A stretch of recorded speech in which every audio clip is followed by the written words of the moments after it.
ദൈവത്തെ സ്തുതിക്കുമ്പോൾ എന്ത് സംഭവിക്കുന്നു? നമ്മുടെ അകൃത്യങ്ങൾ ദൈവം നമ്മോട് ക്ഷമിക്കുന്നു. വീണ്ടും നിന്റെ രോഗങ്ങൾ സുഖപ്പെടുത്തുന്നു. Hallelujah, hallelujah.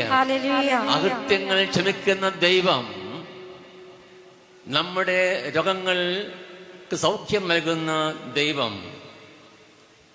വീണ്ടും പറയുന്നു, അവിടുന്ന് നിന്റെ ജീവനെ പാതാളത്തിൽ നിന്ന് രക്ഷിക്കുന്നു. അവിടുന്ന് സ്നേഹവും കരുണയും കൊണ്ട് നിന്നെ കിരീടമണിയിക്കുന്നു. സ്നേഹവും കാരുണ്യം കൊണ്ട് നിന്നെ കിരീടമണിയിക്കുന്ന ദൈവമാണ്. Hallelujah, hallelujah. സ്നേഹം പറ്റിയ മനസ്സുകളിൽ വീണ്ടും സ്നേഹത്തിന്റെ അരുവി ഒഴുക്കുന്ന സർവശക്തനായ ദൈവം ഓരോ സ്തുതിപ്പിലും നമുക്ക് ഈ സ്നേഹ അനുഭവത്തിലേക്ക് നമ്മെ നയിക്കുകയും. വീണ്ടും പറയുന്നു, നിന്റെ യൗവനം കഴുകേണ്ടതുപോലെ നവീകരിക്കപ്പെടാൻ വേണ്ടി നിന്റെ ജീവിതകാലം അത്രയും നിന്നെ സംതൃപ്തനാക്കുന്നു. സംതൃപ്തമായ ജീവിതം പറഞ്ഞേ ഹല്ലേലൂയ, ഹല്ലേലൂയ. ഓരോ സ്തുതിപ്പിലും ഈ വലിയ ചിന്തകൾ ഉണ്ടാവണം. എങ്കിലും ഹൃദയത്തിന്റെ ഉള്ളിൽ നിന്ന് ദൈവത്തെ ഹിതപ്രകാരം മഹത്വപ്പെടുത്താൻ പറ്റുള്ളൂ. നമുക്ക് കരങ്ങൾ ഉയർത്തി നല്ലപോലെ കർത്താവ് പാപങ്ങൾ ക്ഷമിക്കുന്ന അനുഗ്രഹിക്കുന്ന ദൈവത്തെ അനുസ്മരിച്ച് കൃപസമർത്ഥമായി വർഷിക്കുന്ന ദൈവത്തെ അനുസ്മരിച്ച് ഒന്നുകൂടി സ്വതന്ത്രമായി സ്തുതിക്കാം. ഹല്ലേലൂയ. എല്ലാവരും സ്തുതിക്കട്ടെ. ദൈവ സമയത്തെ ഹല്ലേലൂയ, ഹല്ലേലൂയ,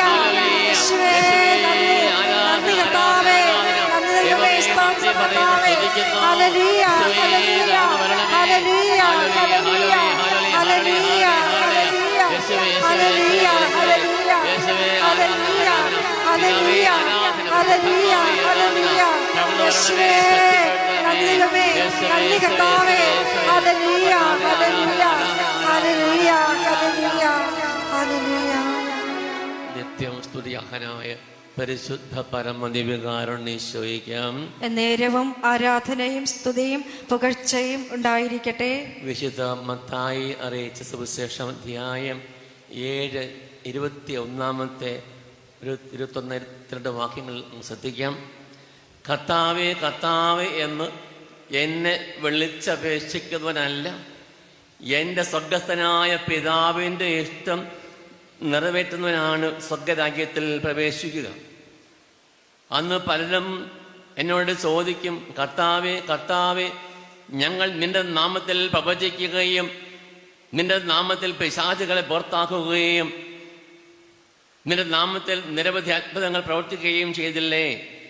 അപ്പോൾ ഞാൻ അവരോട് പറയും, നിങ്ങളെ ഞാൻ ഒരിക്കലും അറിഞ്ഞിട്ടില്ല. അനീതി പ്രവർത്തിക്കുന്നവരെ നിങ്ങൾ എന്നിൽ നിന്ന് അകന്നു പോകുവേൻ.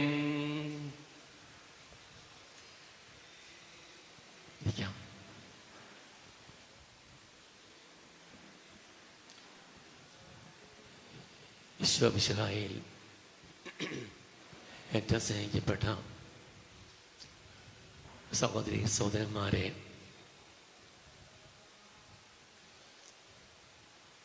ഞാൻ ആയിരിക്കുന്നത് തലശ്ശേരി അതിരൂപതയിലാണ്. കണ്ണൂർ ജില്ലയാണ്. കണ്ണൂർ ജില്ല എന്ന് കേൾക്കുമ്പോഴേ മനസ്സിൽ എന്തെങ്കിലും അസ്വസ്ഥത ഉണ്ടോ? കയ്യിൽ ബോംബും കത്തിയൊന്നുമില്ലേ? വചനം പറയുന്നുണ്ട്, എബ്രായ ലേഖനത്തിൻ്റെ 12:4 പറയുന്നുണ്ട്, വചനമാകുന്ന വാളിനെ കുറിച്ചാണ്. ഈ വചനമാകുന്ന വാൾ മാത്രമേ എൻ്റെ മനസ്സിലുള്ളൂ. പറഞ്ഞ ഹല്ലേലൂയ, ഹല്ലേലൂയ. ആ ഓരോ വചനവും ദൈവസഹത്തിൻ്റെ ആഴങ്ങളിലേക്ക് നിങ്ങളെയും എന്നെയും നയിക്കും. ഇത് വായിച്ച് കേട്ട തിരുവചന ഭാഗത്തെ അടിസ്ഥാനമാക്കി ചില ചിന്തകൾ പങ്കുവയ്ക്കുമ്പോൾ അത് നിങ്ങൾക്ക് വലിയ ആഴമായ ആത്മീയ ബോധ്യങ്ങൾ ഉണ്ടാകുവാനും ഉള്ള ബോധ്യങ്ങൾ ഉറപ്പിക്കുവാനും ഇടയാകും. ഞാനിവിടെ പങ്കുവെക്കുന്ന കാര്യങ്ങൾ ഒരുപക്ഷെ നമുക്ക് വളരെ വ്യക്തമായിട്ട് അറിയാമായിരിക്കാം. അപ്പോൾ സ്നേഹത്തിൻ്റെ അനുഭവം നമ്മൾ വർദ്ധിക്കും. ദൈവസ്നേഹത്തിൽ ആഴപ്പെടാനിടയാവും. എൻ്റെ ഇടവകയിൽ കഴിഞ്ഞ ആഴ്ചയിൽ ഇടവകയുടെ തിരുനാൾ ആഘോഷമായിരുന്നു. അവിടെ മുഖ്യ പ്രസംഗത്തിനായി വിളിച്ചത് തലശ്ശേരി അതിരൂപതയിലെ ഞങ്ങൾക്ക് പ്രിയപ്പെട്ട ഒരു അച്ഛനാണ്, പെരിയ ബഹുമാനപ്പെട്ട ഫിലിപ്പ് കബീലച്ഛൻ. അച്ഛൻ ആ പ്രതിഷ്ഠത്തിൽ പങ്കെടുക്കുമ്പോൾ സൺഡേ സ്കൂൾ കുഞ്ഞുങ്ങളിങ്ങനെ ആദ്യം ലൈനായിട്ട് പോയി ക്രമത്തിൽ ചിട്ടയിൽ വരെ പോവാണ്. ഒരു ചെറിയ കുഞ്ഞിനോട്, 4ാം ക്ലാസ്സിൽ പഠിക്കുന്ന കുഞ്ഞിനോട് അച്ഛൻ ചോദിച്ചു, എങ്ങോട്ടാ യാത്ര? അച്ഛനെ ആ കുഞ്ഞ് നോക്കി, വളരെ ചെറിയ പെൺകുട്ടിയാണ്, അവൾ അച്ഛനെ നോക്കിയിട്ട് പറഞ്ഞു, സ്വർഗത്തിലേക്കുള്ള യാത്രയാണെന്ന. ഹല്ലേലൂയ. ആ കുഞ്ഞു മനസ്സിൽ എഴുതപ്പെട്ടതായി പ്രകാരമാണ് ഈ യാത്ര പ്രദക്ഷിണം. ഏതെങ്കിലും ഒരു പന്തലിൽ ചെന്ന് വചനം കേട്ട് അല്പം കാപ്പി കുടിച്ച് തിരിച്ച് ആഘോഷമായി പള്ളിയിലേക്ക് പോകുന്ന പരിപാടിയല്ല. ആ യാത്ര സ്വർഗീയ യാത്രയാണെന്ന കുഞ്ഞ് മനസ്സിലാക്കിയിട്ടുണ്ട്. അതുകൊണ്ട് അതിൻ്റെതായിട്ടുള്ള പ്രാധാന്യത്തോടു കൂടി ആണ് ആ കുഞ്ഞതിനെ പങ്കെടുക്കുന്നത്. നമ്മളെല്ലാവരും ഒരു യാത്രയിലാണ്. അനേകം വർഷം യാത്ര ചെയ്തവരെല്ലാം ഇവിടെ ഉണ്ടാവും. 20 വർഷം 30 വർഷം യാത്ര ചെയ്തവരുണ്ടാവും. ഇപ്പൊ ചെറുപ്പക്കാർ മുതൽ പ്രായമായവർ വരെയുള്ള വ്യക്തികൾ നമ്മൾ ഓരോരുത്തരും ദൈവരാജ്യം ലക്ഷ്യമാക്കിയുള്ള തീർത്ഥാടനത്തിലാണ്. പറഞ്ഞ ഹല്ലേലൂയ, ഹല്ലേലൂയ. ഈ യാത്ര എത്തണ്ടേ ഉദ്ദേശിച്ച സ്ഥലത്ത്? വേണ്ടേ? ആ ഉദ്ദേശിച്ച സ്ഥലത്ത് എത്തിയില്ലെങ്കിൽ ഈ യാത്രയ്ക്ക് അർത്ഥമൊന്നുമില്ലേ? നമ്മുടെ കഷ്ടപ്പാടുകളും നൊമ്പരങ്ങളും ഒക്കെ അസ്ഥാനത്തായി തീരും. ദൈവം അനുവദിക്കുന്ന ഓരോ അനുഭവവും, നല്ല അനുഭവങ്ങൾ ഉണ്ടാവാം, ദുഃഖാനുഭവങ്ങൾ ഉണ്ടാവാം, സങ്കടങ്ങൾ ഉണ്ടാവാം. എല്ലാ അനുഭവങ്ങളും എത്തിക്കേണ്ടത് ദൈവരാജ്യത്തിൻ്റെ അനുഭവത്തിലാണ്. ഈ അനുഭവങ്ങളെല്ലാം, ദുഃഖാനുഭവങ്ങളാകട്ടെ സന്തോഷാനുഭവങ്ങളാകട്ടെ, ഇവയെല്ലാം ദൈവത്തിൻ്റെ ഹിതപ്രകാരം സ്വീകരിക്കുകയും അതനുസരിച്ച് ജീവിക്കുകയും ചെയ്യുമ്പോഴാണ് നമുക്ക് ദൈവരാജ്യത്തിൽ പ്രവേശിക്കുക സാധ്യമാവുന്നത്. പറഞ്ഞ ഹല്ലേലൂയ, ഹല്ലേലൂയ. അപ്പൊ ദൈവത്തിൻ്റെ ഹിതപ്രകാരം, ദൈവത്തിൻ്റെ മനസ്സറിഞ്ഞ് ഓരോ നിമിഷവും ജീവിക്കുമ്പോഴാണ് ദൈവരാജ്യത്തിൽ പ്രവേശിക്കാൻ എനിക്കും നിങ്ങൾക്കും കഴിയുന്നത്.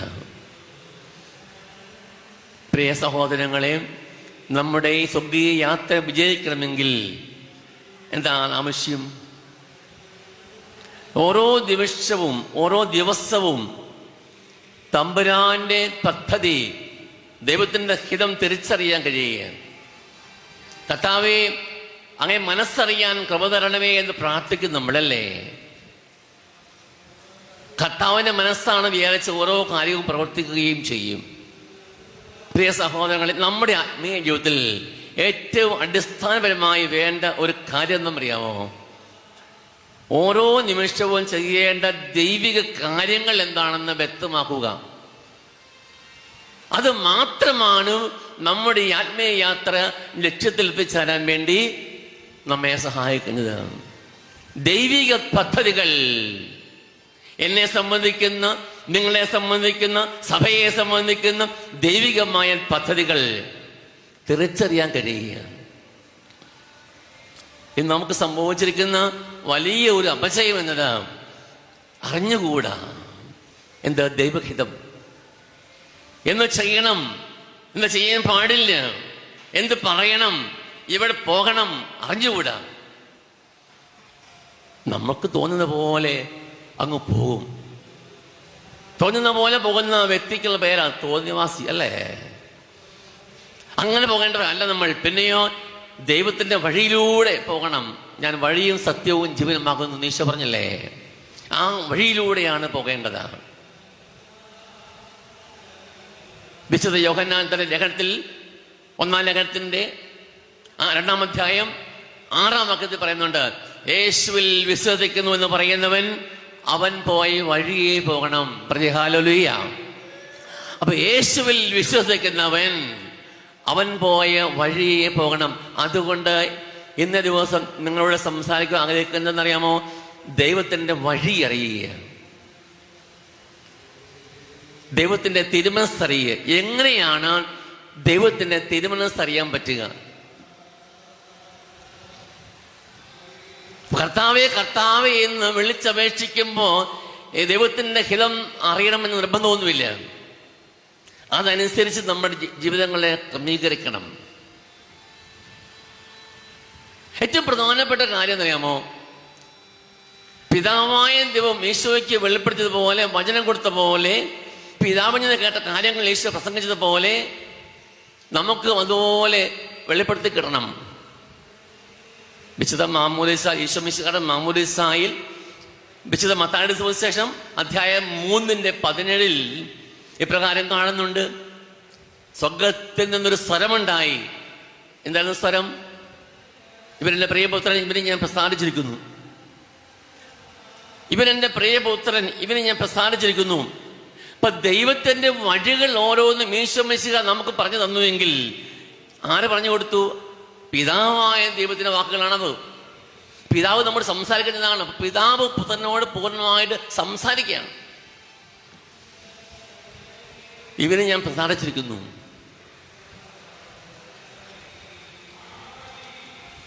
നമ്മൾ ആരോടാണ് നമ്മുടെ കാര്യങ്ങൾ, ഹൃദയത്തിന്റെ രഹസ്യങ്ങൾ പറയുക? വഴി പോകുന്ന എല്ലാം വിളിച്ചു പറയുമോ? വഴി പോകുന്നവരെ കണ്ടവരൊക്കെ പറയുക? അങ്ങനെയുണ്ട് കുറേ പേര്. നമ്മുടെ ഹൃദയ രഹസ്യങ്ങൾ പങ്കുവയ്ക്കുന്നത് ആരോടാണ്? നമുക്ക് ഏറ്റവും പ്രിയപ്പെട്ട വ്യക്തികളോടാണ്. നമുക്ക് പ്രസാദിച്ച വ്യക്തികളുണ്ടാവും, നമ്മുടെ ഇഷ്ടമുള്ള വ്യക്തികൾ, രഹസ്യങ്ങൾ പുറത്ത് പറയില്ല എന്ന് അറിയാവുന്ന വ്യക്തികൾ, നമ്മെ ആത്മാർത്ഥമായി സ്നേഹിക്കുന്നു എന്ന് അറിയാവുന്ന വ്യക്തികൾ. അവരോട് മാത്രമേ നമ്മുടെ ഹൃദയ രഹസ്യങ്ങൾ പറയാവൂ. ഇപ്പൊ ദൈവത്തിന് പ്രീതികരമായ ജീവിതത്തിൽ, ദൈവത്തിന് പ്രീതികരമായ വിധത്തിൽ ജീവിക്കുമ്പോഴാണ് ദൈവം നമ്മോട് സംസാരിക്കുന്നത്. ഇപ്പൊ ഒന്നാമത്തെ കാര്യം ഇതാണ്. എന്താ അറിയാമോ? ദൈവത്തിന് പ്രീതികരമായ വിധത്തിൽ ജീവിക്കുക എന്നുള്ളതാണ്. എന്താണ് പ്രീതികരമായ ജീവിതം? ഇതാണ് ദൈവഹിതം, നിങ്ങളുടെ വിശുദ്ധീകരണം. പറയാ ഹല്ലേലൂയ. അപ്പൊ വിശുദ്ധീകരണം കൂടാതെ ദൈവത്തിന്റെ ഹിതത്തെ തിരിച്ചറിയാൻ പറ്റുകയില്ല. എബ്രായ ലേഖനം അധ്യായം 12 വാക്യം 14, വിശുദ്ധി കൂടാതെ ആർക്കും ദൈവത്തെ പ്രസാദിപ്പിക്കുക സാധ്യമല്ല. അപ്പൊ എന്താണ് വിഷയം? വിശുദ്ധി ജീവിക്കുമ്പോഴാണ്, വാക്കിലും പ്രവൃത്തിയിലും ചിന്തയിലും വിശുദ്ധിയോടെ ജീവിക്കുമ്പോഴാണ് ദൈവത്തെ പ്രസാദിപ്പിക്കുക നമുക്ക് കഴിയുന്നത്. അങ്ങനെയുള്ള വ്യക്തികളോടാണ് ദൈവം സംസാരിക്കുന്നത്. ദൈവത്തിന് പ്രിയപ്പെട്ട മകനോട് ദൈവം സംസാരിക്കും. അപ്പോൾ ദൈവത്തിന്റെ ഹിതത്തിനനുസൃതമായ വിധത്തിൽ വിശുദ്ധിയോടെ ജീവിക്കുമ്പോഴാണ്. 1 പത്രോസ് 1-ാം അധ്യായത്തിലും 2-ാം അധ്യായത്തിലും ഇപ്രകാരം പറയുന്നുണ്ട്. വിശുദ്ധി കൂടാതെ വിശുദ്ധിയോടെ ജീവിക്കുമ്പോഴാണ്, ദൈവത്തിന്റെ ആ വിശുദ്ധിയോളം വളരുമ്പോഴാണ് ദൈവത്തിന്റെ ഹിതം തിരിച്ചറിയാൻ പറ്റുക. നിങ്ങളെ വിളിച്ചവൻ പരിശുദ്ധനാകയാൽ നിങ്ങളും പരിശുദ്ധരായിരിക്കുവിൻ. നിങ്ങളെ വിളിച്ചവൻ പരിശുദ്ധനാകയാൽ നിങ്ങളും പരിശുദ്ധരായിരിക്കുവിൻ. വിളിച്ച ദൈവം പരിശുദ്ധനാണ്.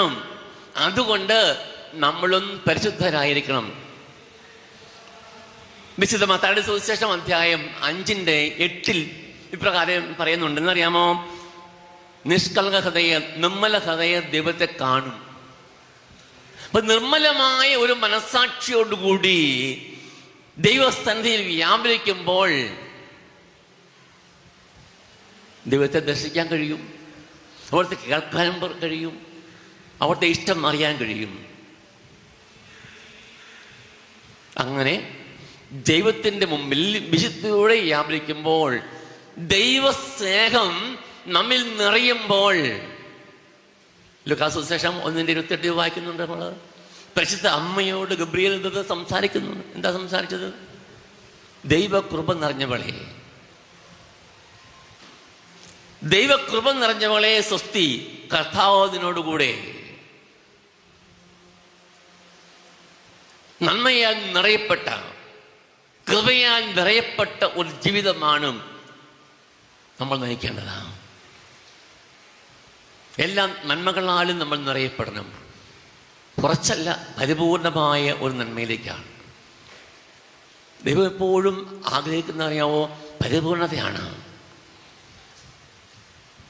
കുറേശ്ശെ നന്മയല്ല, പിന്നെയോ ആ നിറവ്, നന്മ നിറഞ്ഞവൾ, നന്മ നിറഞ്ഞവൻ. പരിപൂർണത എന്നത് ദൈവത്തിൻ്റെ പ്രത്യേകതയാണ്. പരിശുദ്ധ അമ്മയുടെ ഹൃദയത്തിൽ നന്മയുടെ നിറവുണ്ടായതുപോലെ എൻ്റെ ഹൃദയത്തിൽ, എൻ്റെ ജീവിതത്തിൽ നന്മയുടെ നിറവ് ലഭിച്ചു കഴിയുമ്പോൾ ദൈവം നമ്മോട് സംസാരിക്കും. രണ്ടാമത്തെ കരുതാണ്. അപ്പൊ ഒന്നാമതെന്തായിരുന്നു?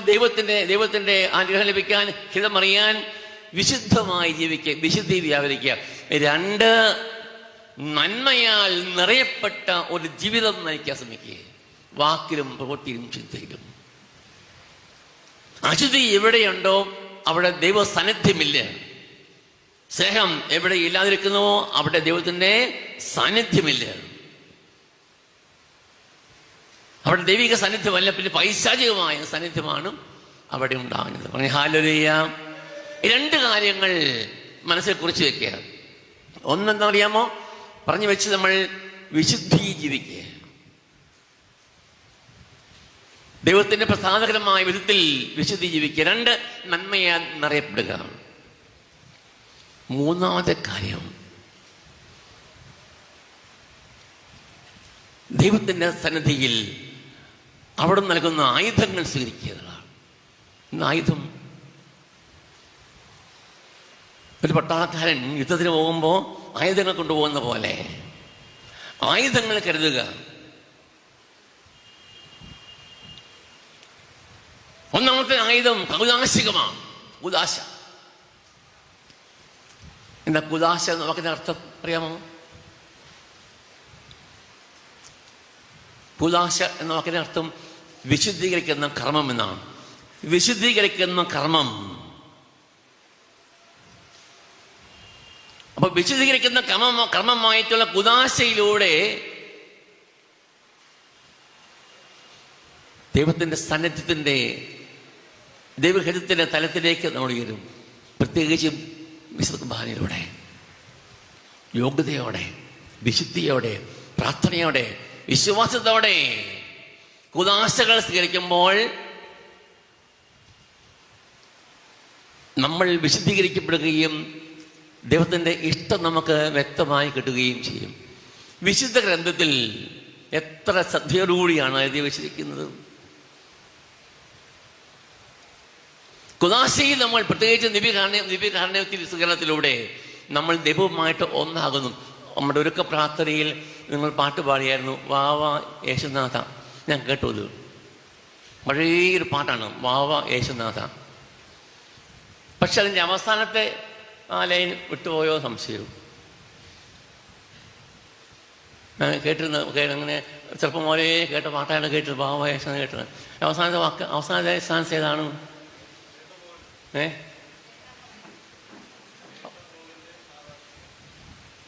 അതിൻ്റെ അവസാന പാട്ടുണ്ട്, നിന്നിൽ ഞാനുമേ എന്നിൽ നീ ഇങ്ങനെ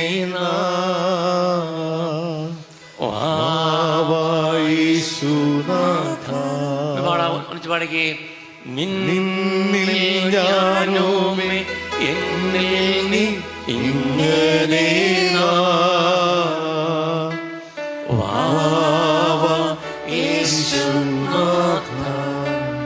കുദാശയിലൂടെ നിന്റെ പ്രിയ സഹോദരങ്ങളെ, യോഗ്യതയോടെ വിശുദ്ധിയോടെ കുദാശകൾ സ്വീകരിക്കുമ്പോൾ ദൈവവുമായിട്ട് നമ്മൾ ഒന്നായി തീരും. അപ്പോസ്തലൻ ഗലാത്യയിലെ സഭയ്ക്ക് എഴുതിയ ലേഖനത്തിൽ 8-ാം അധ്യായത്തിന്റെ വാക്യം 20 വരുമ്പോൾ പറയുന്നുണ്ട്, ഞാനല്ല ക്രിസ്തുവാണ് എന്നെ ജീവിക്കുന്നത്, ഞാനല്ല ക്രിസ്തുവാണ് എന്നെ ജീവിക്കുന്നത്. എന്നിൽ ഈശോ ജീവിക്കുമ്പോൾ ഞാൻ യേശുവിനാൽ നയിക്കപ്പെടും. ദൈവവുമായിട്ടുള്ള ഐക്യത്തിന് വേണ്ടി കൗദാശിക ജീവിതം ഏറ്റവും ശ്രദ്ധയോടെ നയിക്കുക എന്നുള്ളതാണ്. ഒരുക്കത്തോടെ. നമുക്കിതൊരു പതിവായി മാറിയാൽ പോരാ. എല്ലാ ദിവസവും പള്ളി പോകുന്നു, കുർബാന സ്വീകരിക്കുന്നു, പ്രാർത്ഥിക്കുന്നു, തിരിച്ചു പോകുന്നു. ആ ഒരു അവസ്ഥയല്ല വേണ്ടത്. അത് വേണം, പക്ഷേ അത് സ്വീകരിക്കുമ്പോൾ യോഗ്യതയോടും ഒരുക്കത്തോടും കൂടിയേ നമ്മൾ സ്വീകരിക്കുക. എത്രയോ ഭംഗിയായിട്ട് നമ്മൾ പഠിച്ചിട്ടുണ്ട് ചെറുപ്പകാലത്ത്. വിശുദ്ധ കുർബാന സ്വീകരിക്കും മുമ്പ് 1 മണിക്കൂർ സമയം ഉപവാസം എടുക്കണം, അല്ലേ? ആ നിയമമൊന്നും മാറിയിട്ടില്ല, ഇപ്പോഴും ഉണ്ടത്. അപ്പോൾ ഒരുക്കത്തോടുകൂടി ഭക്തിയോടുകൂടി കർത്താവിനെ സ്വീകരിക്കുമ്പോൾ എൻ്റെ ഹൃദയത്തിലേക്ക് ഈശോ വരുമ്പോൾ ഞാനും യേശുവുമായി ദൈവവുമായിട്ട് ഒരു ഐക്യം ഉണ്ടാവും. പറഞ്ഞ ഹല്ലേലൂയ, ഹല്ലേലൂയ. കുദാശകൾ, തൗദാശികമായിട്ടുള്ള സാന്നിധ്യം. ഞാൻ ഇരിക്കുന്ന പള്ളി അച്ഛൻ പറഞ്ഞു, തലശ്ശേരി അതിരൂപതയിൽ വിളക്കന്നൂർ പള്ളിയാണ്, വികാരിയാണ്. അവിടെ 2013 ഒരു വലിയ ഒരു അത്ഭുതം നടന്നിട്ടുണ്ട്. മുൻ വികാരച്ചൻ തോമസ് പതിക്കലച്ചൻ ബലിയർപ്പിച്ചപ്പോൾ തിരുവോസ്തിയിൽ യേശുവിൻ്റെ മുഖം തെളിഞ്ഞു വന്നു.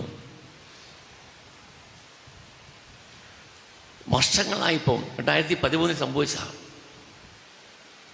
ഇത്രയും വർഷമായിട്ടും ആ തിരുവോസ്തിയിൽ ആ യേശുവിൻ്റെ മുഖം പതിഞ്ഞിരിക്കുകയാണ്. കുറേ വർഷത്തേക്ക് തലശ്ശേരി കൊണ്ടുപോയി അവിടെ വെച്ചു, പലമനയിൽ വെച്ചു, റോമിൽ കൊണ്ടുപോയി. സാധാരണ രീതിയിലൊരു ഓസ്തി എന്ന് പറയുമ്പോൾ ഒരു 3 ആഴ്ചക്കാലമേ നമ്മൾ വെക്കുള്ളൂ. 3 ആഴ്ച കഴിയുമ്പോൾ അതിൻ്റെ പൂപ്പലൊക്കെ പിടിക്കും, അത് അശുദ്ധമായി തീരും, പിന്നെ ഭക്ഷിക്കാൻ പറ്റുകയില്ല. ഇത്രയും വർഷങ്ങളായിട്ട് ഈ സംഭവം ഇന്നും ആ അനുഭവത്തിൽ തന്നെ നമുക്ക് ദർശിക്കാൻ കഴിയും. നമ്മുടെ കണ്ണിലൂടെ ആ ഈശോയുടെ സാന്നിധ്യം.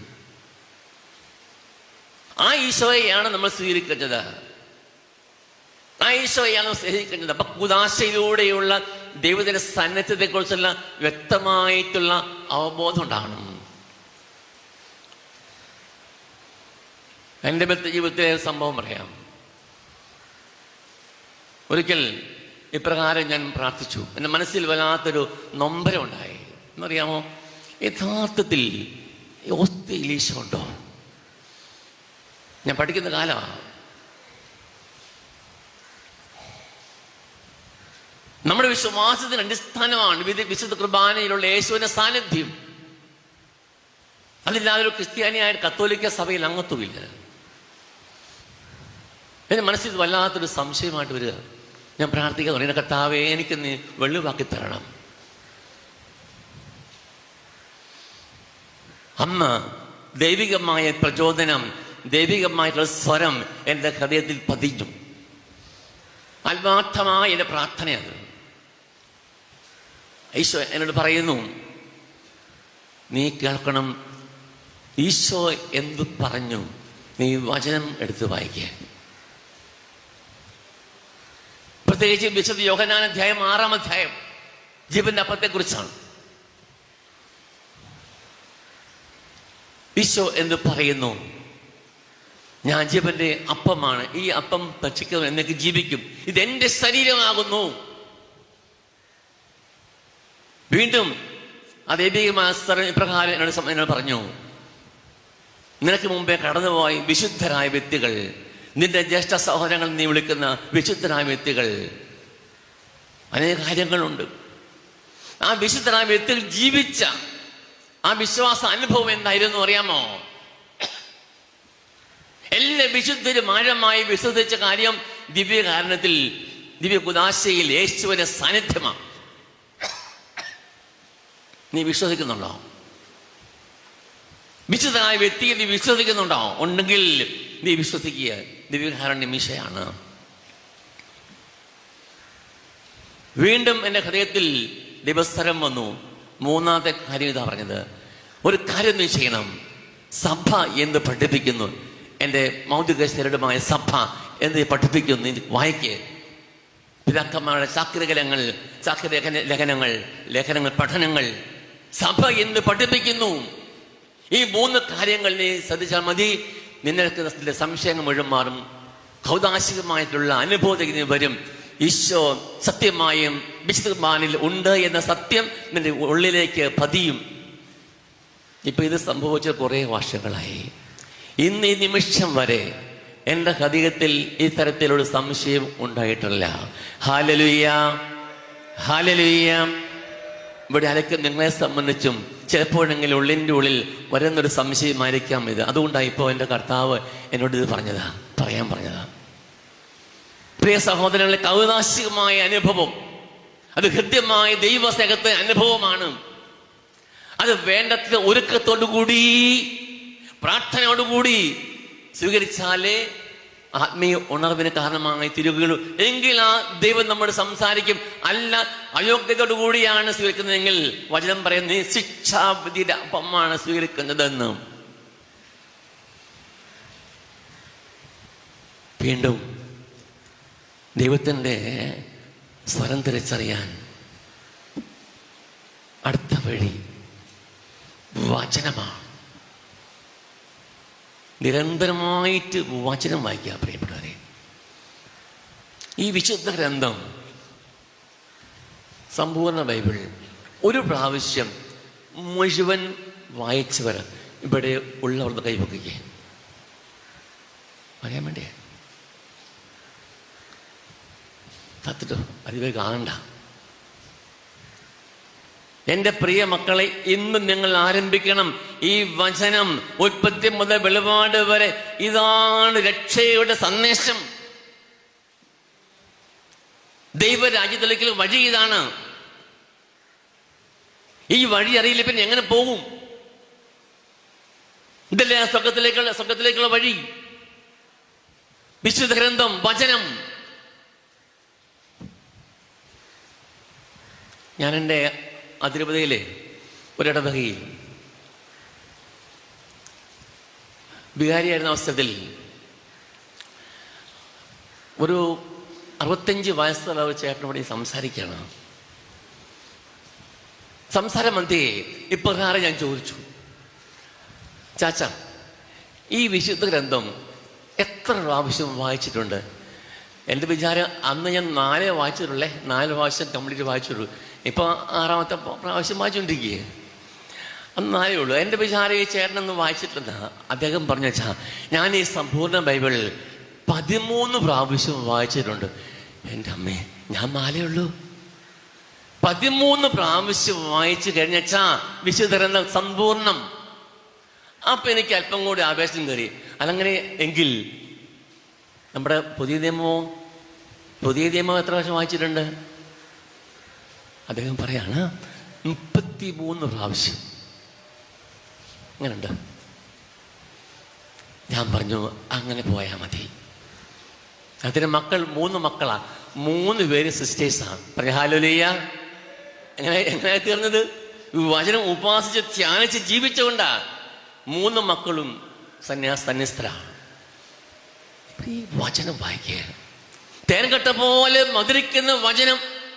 എസെക്കിയേൽ 3-ാം അധ്യായം 3-ാം വാക്യം ദൈവം പറഞ്ഞു, എസെക്കിയേൽ നീ എടുത്ത് വായിക്കുക, നീ എടുത്ത് ഭക്ഷിക്കുക, നീ ഭക്ഷിക്കുക, ഈ ചുരുൾ നീ ഭക്ഷിക്കുക. പുസ്തകമേ തിന്നാൻ. ആ ചുരുൾ എസെക്കിയേൽ ഭക്ഷിച്ചു. എസെക്കിയേൽ പറയുന്നു, തേൻ പോലെ മധുരിക്കുന്നു. തേൻ പോലെ മധുരിക്കുന്ന വചനത്തിലൂടെയാണ് എൻ്റെ പ്രിയ മക്കളെ ദൈവം സംസാരിക്കുന്നത്. എൻ്റെ പൗരോഹിത്യത്തെ കുറിച്ച് എനിക്ക് വ്യക്തമായ ചിത്രമുണ്ട്, വ്യക്തമായ ബോധ്യമുണ്ട്. എനിക്ക് വൈദികനായ ശേഷം ഒരു നിമിഷം പോലും, 34 വർഷം വയസ്സനായിട്ട്, ഒരു നിമിഷം പോലും ഞാൻ പോയ വഴി, ഈ പൗരോഹിത്യത്തിന്റെ വഴി തെറ്റിപ്പോയി, ഇതല്ല എൻ്റെ വഴിയെന്ന് ഞാൻ ചിന്തിച്ചിട്ടില്ല. 2 പറഞ്ഞേ ഹല്ലേലൂയ, ഹല്ലേലൂയ. പ്രിയ സഹോദരങ്ങളെ, നിങ്ങളുടെ വിളിയിൽ ഉറച്ചു നിൽക്കണമെങ്കിൽ വചനം വേണം. പൗരോഹിത്യമായാലും സന്യാസ ജീവിതമായാലും കുടുംബജീവിതമായാലും. ഞാൻ പഠിക്കുന്ന കാലത്ത് എൻ്റെ ഉള്ളിൻ്റെ ഉള്ളിൽ പഠനകാലത്തൊക്കെ ഇങ്ങനെ സംശയങ്ങൾ വരും, സ്വാഭാവികമാണ്. എനിക്കത് സംശയം ചെയ്ത് ശരിക്കും അച്ഛനാൻ വേണ്ടി തന്നെയാണോ ഞാൻ വിളിക്കപ്പെട്ടത്? ശരിക്കും അങ്ങനെയാണോ? ചേട്ടാ, വല്ലാത്ത ചിന്തയാണല്ലോ. അന്ന് ഞാൻ അച്ഛനാൻ പഠിച്ചിട്ട് അപ്പം 4-ാം വർഷമാണ്, അല്ല 3-ാം വർഷമാണ്. ഫിലോസഫി തുടങ്ങാൻ പോവാണ്. ആദ്യ ഫസ്റ്റ് ഡേ എൻ്റെ ഹൃദയത്തിൽ വരികയാണ്, നിനക്ക് പറ്റിയ വഴിയല്ല, നീ വീട്ടിൽ പോവും, നിനക്ക് പറ്റിയ വഴിയല്ല പുരോഗതിൻ്റെ വഴി, പൊക്കോളം പറയാണ്. മനസ്സിൽ പൈശാചികമായ ഒരു ചിന്തയാണ്. അത്രമാത്രം ആഗ്രഹിച്ച് ഞാൻ വന്നതാ,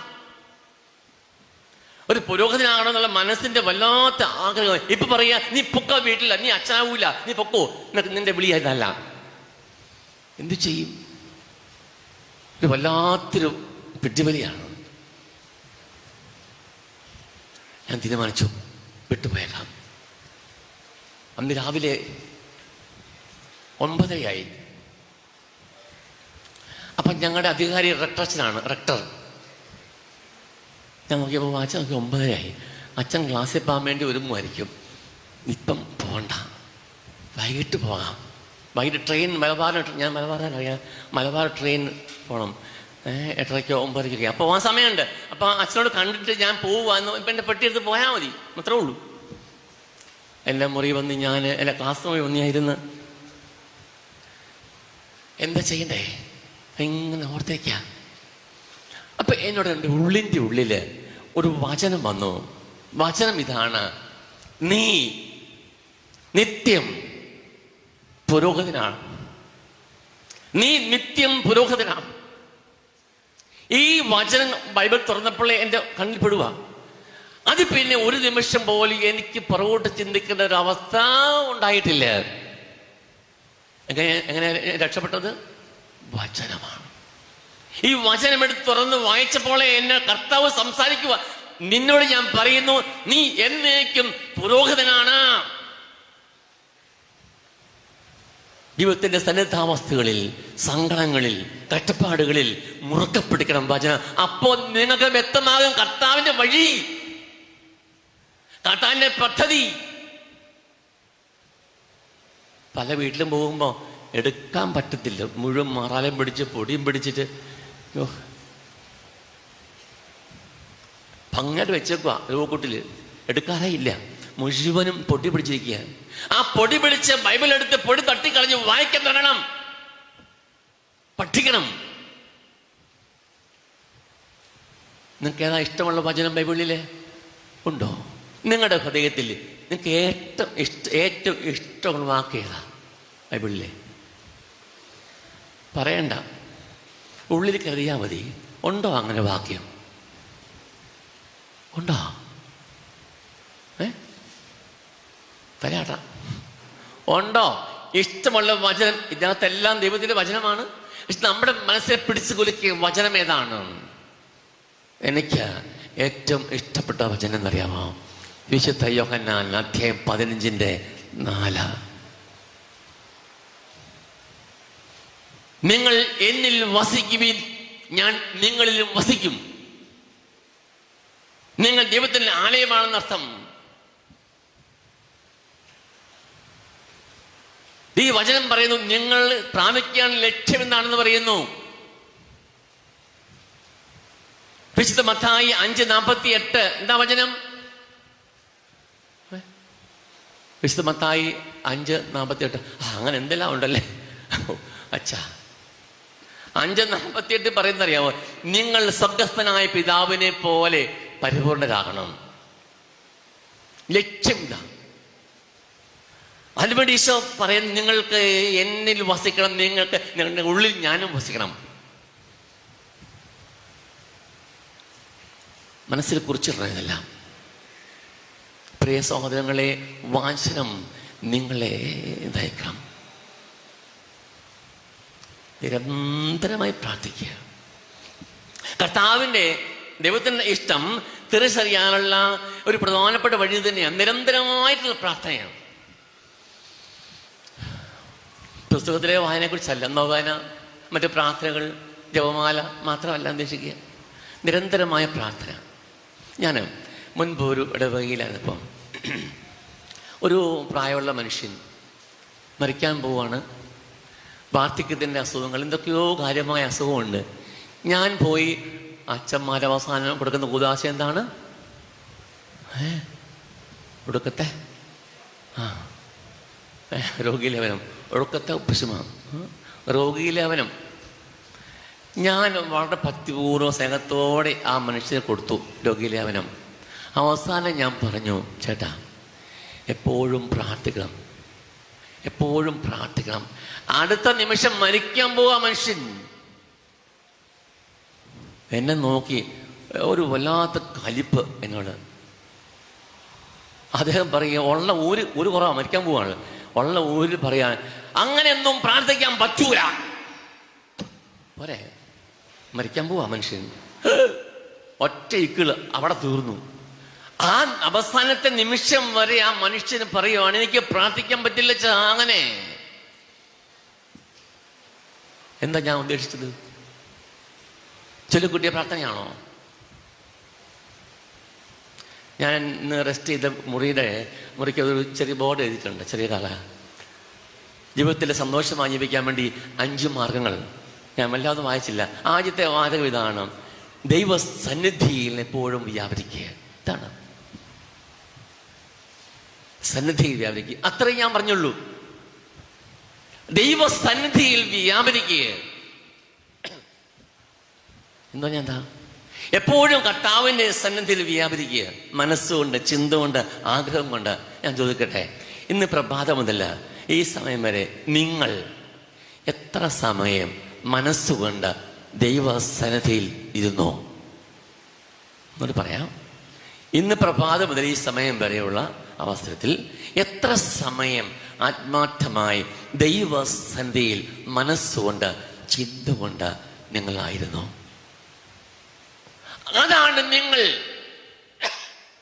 അതാണ് നിങ്ങളുടെ എൻ്റെയും ആത്മീയത കേട്ടാ. അല്ല ചൊല്ലിക്കൊടുത്ത് പറയാം പ്രാർത്ഥന മാത്രമല്ല, സന്നിധിയിലേക്ക്. എത്ര സന്തോഷമാ. കുർബാനയ്ക്ക് പോകുമ്പോൾ ഒറ്റ ഓട്ടം അവിടെ ചെന്നിട്ട് കറക്കി അവിടെ ഇരുന്നിട്ട് അല്പസമയം കാറ്റ് കൊണ്ടു പോകും, അല്പസമയം കുർബാനയെ പങ്കെടുത്ത്. അതല്ല ഇത്. ഹൃദ്യമായ ഒരനുഭവം. നമുക്ക് ചില കാര്യങ്ങൾ അങ്ങനെ തിട്ടപ്പെടുത്തിയിരിക്കുക, അവിടെ നിൽക്കൂ. നമ്മൾ പള്ളിക്കകത്ത് നിങ്ങൾക്ക് ഓരോ സ്ഥലമില്ലേ ഇരിക്കാൻ വേണ്ടി, ഇല്ലേ? സത്യം പറയേ, നിങ്ങൾക്ക് ഓരോരുത്തർക്കും പള്ളിക്കകത്ത് ഇരിക്കാൻ വേണ്ടി കിട്ടിയ സ്ഥലമില്ലേ? അച്ഛന്മാർ പറയും, ഇങ്ങോട്ട് കയറിയിരിക്കുക. നിങ്ങൾ അച്ഛനെ കാണിക്കാൻ വേണ്ടി 2 സ്റ്റെപ്പ് കയറിയിരിക്കും. എന്നിട്ടോ അച്ഛൻ അങ്ങോട്ട് തിരിയുമ്പോൾ പഴയ പോലെ ആവും നിങ്ങൾ. ശരിയല്ലേ? മാറ്റങ്ങൾ ആവശ്യമാണ് ജീവിതത്തിൽ. ചില കാര്യങ്ങൾ ബോധ്യപ്പെട്ടാൽ മാറ്റങ്ങൾ വേണം. എൻ്റെ മനസ്സ് വല്ലാത്ത നൊമ്പരപ്പെടുത്തി വെച്ചാൽ ഒരു ചിന്ത പറയാം നിങ്ങൾ. ഞങ്ങളുടെ അതിരൂപതയിലൊരു മെയിൻ പള്ളിയാണ് തോമാപുരം ചിറ്റാരക്കാൽ. പക്ഷെ നിങ്ങൾക്ക് അറിയാമായിരിക്കും. അവിടെ 92 ഞാൻ അസിസ്റ്റന്റ് വികാരിയാണ്. വീട്ടുപേര് പറയത്തില്ല, പേര് പറയാം. കുഞ്ഞേട്ടന് ക്യാൻസർ ബാധിച്ചു. എനിക്ക് ആ മനുഷ്യനെ ഭയങ്കര ഇഷ്ടമാണ്. അദ്ദേഹം നല്ലൊരു മനുഷ്യൻ. അച്ഛൻ വികാരിച്ചൻ പറഞ്ഞു, വെച്ചാൽ എല്ലാ ദിവസവും ആ ചേട്ടനടുത്ത് നിന്നിട്ട് അദ്ദേഹത്തിൻ്റെ കുർബാനയ്ക്ക് കൊടുക്കണം. ഹോസ്പിറ്റലാണ്, തൊട്ട ഹോസ്പിറ്റലിൽ. എനിക്ക് സന്തോഷമായി. ഞാൻ എല്ലാ ദിവസവും പോവും, കുർബാന കൊണ്ട് പോവും, കുർബാനയ്ക്ക് കൊടുക്കും. അദ്ദേഹം കരിസ്മാറ്റിക് പാട്ടൊക്കെ പാടും. സ്തുതി എൻ മനമേ അല്ലെ, ഈ പാട്ടൊക്കെ എന്നോട് പാടാൻ പറയും.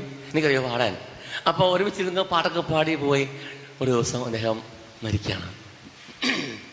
മരിക്കും മുമ്പ് ഒരു കാര്യം പറഞ്ഞു അദ്ദേഹം. എന്താ അറിയാമോ? കൊച്ചനോട് പറയണം, ഞാൻ കൊച്ചൻ പറയണം, പള്ളിയിൽ കൊണ്ട് എൻ്റെ ഡെഡ് ബോഡി വെക്കുമ്പം ഞാൻ ഇരുന്ന സ്ഥലത്ത് കൊണ്ട് വെക്കണം. പള്ളിക്കകത്ത് കൊച്ചനെ അറിയാം ഞാൻ ഇരിക്കുന്ന സ്ഥലം ഏതാണെന്ന്. അവിടെ കൊണ്ട് വെക്കണം എന്നെ. എവിടെയാണ് ഡെഡ് ബോഡി? അവിടെ വെക്കുന്ന സാറിന് എവിടെയാണ്? പള്ളിക്കകത്ത് ആ താഴെ ചെന്ന് കുറച്ച് താഴെ ഒരു 3-4 മീറ്റർ, ഞങ്ങളുടെ സഭയിൽ അങ്ങനെ കേട്ടോ, ഇവിടെ ആയിരിക്കും വിചാരിക്കുക, ഒരു 3-4 മീറ്റർ താഴെ അൽത്താരയിലേക്ക് നോക്കി കിടക്കുന്ന പോലെ അല്ലേ? ദൈവത്തെ നോക്കി കിടക്കുകയാണ് മനുഷ്യൻ. അങ്ങനെയാണ് കിടക്കുന്നത്. ദൈവത്തെ നോക്കി കിടക്കുകയാണ്. കാലുൾപ്പെടെ തല അപ്പടയായിട്ട് വെച്ചത് അങ്ങനെ നോക്കി കിടക്കുകയാണ്. അങ്ങനെ ചെയ്യുന്നേ. അപ്പോൾ ആൾക്കാരെല്ലാം വന്ന് നിൽക്കും, പ്രാർത്ഥിക്കും, പുരോഗതി വരും, പ്രാർത്ഥിക്കും, അങ്ങനെ പോവാണ്. പക്ഷെ ഈ മനുഷ്യൻ പറഞ്ഞ ആ പള്ളിയുടെ മൂലയിൽ ഒരു തൂണാണ്. ആ തൂണെ അരിക്കൂടെ വെക്കണം. പറ്റുമോ? വിചാരിച്ചില്ല. ഇവിടെ ഞാൻ അവിടെ ഞാൻ മാത്രമേ ഉള്ളൂ. നേരം മകനൊരു സാറ് എന്ന് പറഞ്ഞ വെച്ചാൽ ഇങ്ങനെ ഒരു ആഗ്രഹം മരിക്കും മുമ്പ് പറഞ്ഞ ആഗ്രഹമാണ്. ആ അച്ഛൻ ഇരുന്ന സ്ഥലം അച്ഛനറിയാമല്ലോ. ആ തൂണിൻ്റെ അടുത്ത് അച്ഛനറിയാം. അവിടെ കൂടെ വെക്കാവോ? അയ്യോ, ആ കുഴപ്പമാവും. ഒന്നാമതെ ഞാൻ വന്ന് ചെന്നതേ ഉള്ളൂ. അവിടെ സഭയുടെ ഒരു സംവിധാനത്തിൽ നിന്നും വ്യത്യസ്തമായി ഞാൻ ചെയ്യാൻ പോവുക. ഞാൻ എൻ്റെ ഉള്ളിൽ ഞാൻ പ്രാർത്ഥിച്ചെന്ന് പറഞ്ഞു. കുഞ്ഞേട്ടൻ്റെ ഡെഡ് ബോഡി കൊണ്ട് അവിടെ ആ മൂല തൂണുണ്ട്, ആ തൂണിൻ്റെ അടുത്ത് കൊണ്ട് വെക്കാൻ പറഞ്ഞു. ആദ്യം ഇന്ന് വരെയും ആദ്യത്തെ സംഭവം ഉണ്ടായിട്ടില്ല ഈ സംഭവം. അവിടെ കൊണ്ട് ആ ചേട്ടൻ ഇരുന്ന് മൂലയെ കൊണ്ട് ഡെഡ് ബോഡി വെച്ച് പ്രാർത്ഥിച്ച അച്ഛനാ ഞാൻ. എങ്ങനെയുണ്ട്? ഒരു അടി മാറാൻ തയ്യാറല്ല, ശരിയല്ലേ? മാറാൻ തയ്യാറായില്ലെങ്കിൽ മാറാൻ തുടങ്ങും, നാറ്റം ഉണ്ടാവും. ഇതാണ് ദൈവഹിതം, ഇതാണ് ദൈവിക പദ്ധതി. എൻ്റെ ബോധ്യമുണ്ടെങ്കിൽ ഞാൻ മാറാൻ തയ്യാറാവും. ഇരിക്കുന്ന സ്ഥലം മാത്രമല്ല, എൻ്റെ ശൈലി, എൻ്റെ സംസാര രീതികൾ. നാക്കെടുത്ത കള്ളേ പറയത്തുള്ളൂ. ജനിച്ചപ്പോളേ അങ്ങനെ ഒന്നേക്കുന്നേ, കള്ളം പറഞ്ഞോണ്ടാണ്. എങ്ങനെ ശരിയാവും? തെറ്റാണെന്ന് ബോധ്യമുള്ള കാര്യങ്ങൾ തെറ്റാണെങ്കിൽ ചെയ്യരുത്, പറയരുത്. കാരണം ദൈവം സത്യമാണ്.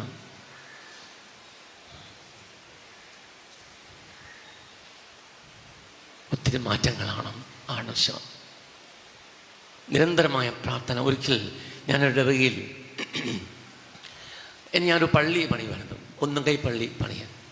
അത് പണിയുമ്പം ഞങ്ങൾക്കൊരു തടി വേണം, തേക്കും തടി വേണം. അതിനുവേണ്ടി എൻ്റെ അടുത്തൊരു പള്ളിയിലെ ഇടവകയിൽ വലിയ തേക്കടന്ന് കേട്ടു. ഞാൻ അവിടെ ചെന്നു. ഒരു പ്രായമുള്ള 90 വയസ്സുള്ള അമ്മൂമ്മ അവിടെ ഉള്ളത്, വേറെ അവിടെ ഇല്ലായിരുന്നു. ഞാൻ ചെന്ന് കുറേ സമയം സംസാരിച്ചു. എൻ്റെ വിഷയം എപ്പോഴും ദൈവികമാണ്, തടിയോ കല്ലൊന്നുമല്ല എൻ്റെ വിഷയം. ആഗ്രഹമുണ്ടെങ്കിലും എൻ്റെ ലക്ഷ്യം വേറൊക്കെയാണ്. ആ അമ്മച്ചൊരു അമ്മച്ചി എത്ര കൊമ്പ ചെല്ലും? 1. എപ്പോഴാ? വൈകുന്നേരം. അമ്മച്ചിയെ ഒന്നുകൂടെ ചെല്ലല്ലേ, രാവിലെ. ഇത്രയും പ്രായമായില്ലേ? അമ്മച്ചിയുടെ കയ്യിലൊരു കത്തിയുണ്ട്, ഒരു വടിയുണ്ട്. ഞാൻ ശ്രദ്ധിച്ചില്ല. ഞാൻ പറഞ്ഞു, പിന്നെയും പറയാം. അമ്മച്ചി മുഖം നോക്കുന്നില്ല, പക്ഷെ അമ്മച്ചി മുഖം മാറിക്കൊണ്ടിരുന്നു. ഞാൻ പറഞ്ഞുകൊണ്ടിരുന്നു. അവസാനം അമ്മച്ചിക്ക് നിയന്ത്രണം വിട്ടുപോയി. എന്നിട്ട് പറഞ്ഞാ, അച്ഛൻ അങ്ങനെ നിർബന്ധിക്കുവാണെങ്കിൽ രാവിലെ ഞാൻ ചൊല്ലാം ജപമാല, പക്ഷെ വൈകിട്ട് ചെല്ലുകയില്ല. ഇതാർക്ക് വേണ്ടിയാ? ദൈവത്തിന്റെ സന്നിധിയിൽ മനസ്സുറപ്പിച്ച വ്യക്തിയെ സംബന്ധിച്ച് നിരന്തരമായിട്ടുള്ള ഒരു പ്രാർത്ഥനയാണ്. അറിയാവോ? ജീവിതം മുഴുവനും അങ്ങനെയാ.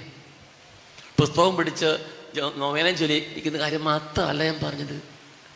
പ്രിയ സഹോദരങ്ങൾ, നിങ്ങൾ മനസ്സ് ഉറപ്പിക്കണം ദൈവത്തിന്റെ സന്നിധിയിൽ. കണ്ടിട്ടില്ലേ?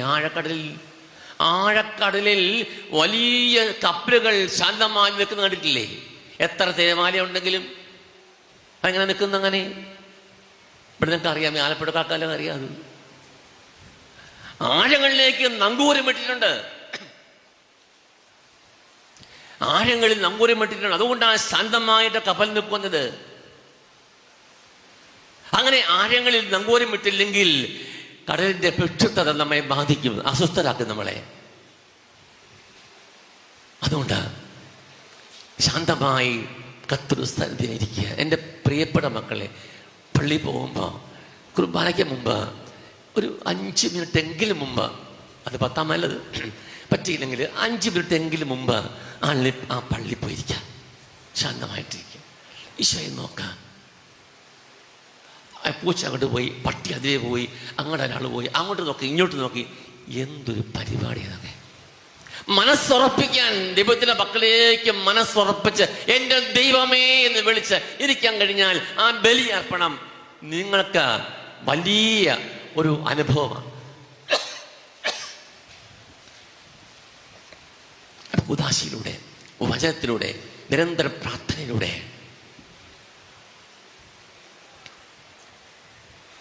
നമ്മുടെ ഇഷ്ടങ്ങളെ പരിപൂർണം മാറ്റിവെക്കാൻ ശ്രമിക്കുക. ദൈവത്തിൻ്റെ ഇഷ്ടം. നിങ്ങളെ ഒരു ഭക്തനാ അല്ലേ? ഭക്തരല്ലേ നിങ്ങൾ? ആണോ? അതെ. എന്താ ഭക്തി? ദൈവത്തിൻ്റെ സന്നിധിയിൽ വരിക, പ്രാർത്ഥിക്കുക, അപേക്ഷകൾ സമർപ്പിക്കുക, അത് വാങ്ങിച്ചിട്ട് പോവുക, അനുഗ്രഹം ലഭിക്കുന്നത് പോവുക. അങ്ങനെ ഓട്ടം, നിരന്തരം ഓട്ടമാണ്. അങ്ങോട്ട് ഓടുന്നു, ഇങ്ങോട്ട് ഓടുന്നു. എന്തിനു വേണ്ടിയാ? അനുഗ്രഹം പ്രാപിക്കാൻ, സൗഖ്യം ലഭിക്കാൻ, സമ്പത്ത് ലഭിക്കാൻ, കടബാധ്യത നീങ്ങാൻ, മക്കളെ കെട്ടിച്ചയക്കാൻ, ശമ്പളം കിട്ടാൻ, ഇങ്ങനെയുള്ള അപേക്ഷകളുമായിട്ട് നിരന്തരം അങ്ങനെ ഓടിക്കൊണ്ടിരിക്കുകയാണ്. ഓട്ടമല്ല ആത്മീയത, അത് ഭക്തി. ഈ ഭക്തിയുടെ തലത്തിൽ നിന്ന് ഞങ്ങൾ ഉയരണം. നിങ്ങളുടെ ഭക്തിയെല്ലാം മിക്കവാറും ഈ ലോകവുമായി ബന്ധപ്പെട്ടതാണ്. ഈ ലോകത്തിൽ ലഭിക്കുന്ന സമൃദ്ധിയുടെ സുവിശേഷം, ഗോസ്പൽ ഓഫ് പ്രോസ്പെരിറ്റി, സമൃദ്ധിയുടെ സുവിശേഷം, ഇതാണ് പലപ്പോഴും മനസ്സിലുള്ളത്, അല്ലേ?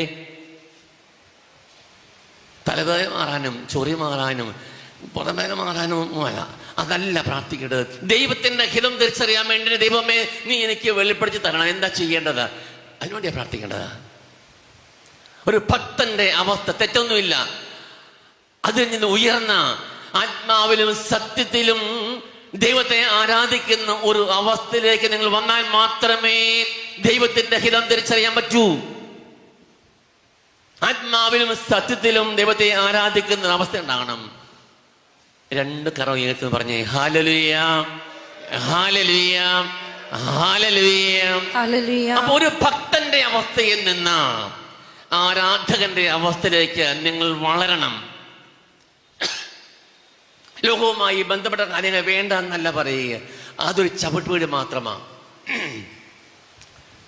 ഒരിക്കൽ ഒരു അമ്മച്ചി, ഞാൻ നിർത്തിക്കണം, കൃത്യം 12 നിർത്തോട്ടോ, ഒരു അമ്മ പള്ളി പോകും, ഭക്ത സ്ത്രീയാണ്, എന്നും പള്ളി പോകും. ആ അമ്മയ്ക്ക് എന്നും പരാർത്ഥ, പൈസയില്ല, കടം, ഭക്ഷിക്കാൻ പോലും ഒന്നുമില്ല, മക്കൾക്ക് രോഗം, കുടുംബത്തിൽ സമാധാനമില്ല, ഒരു സന്തോഷവും ഇല്ല അമ്മച്ചിക്ക്. പക്ഷെ അമ്മച്ചി എല്ലാ ദിവസവും പള്ളി പോകും, മാറ്റമൊന്നും ജീവിതത്തിലില്ല.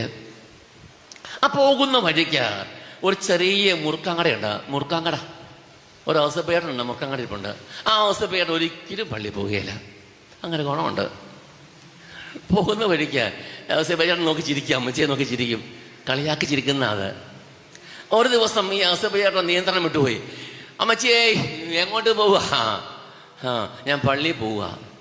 എന്തിനാ പോന്നേ?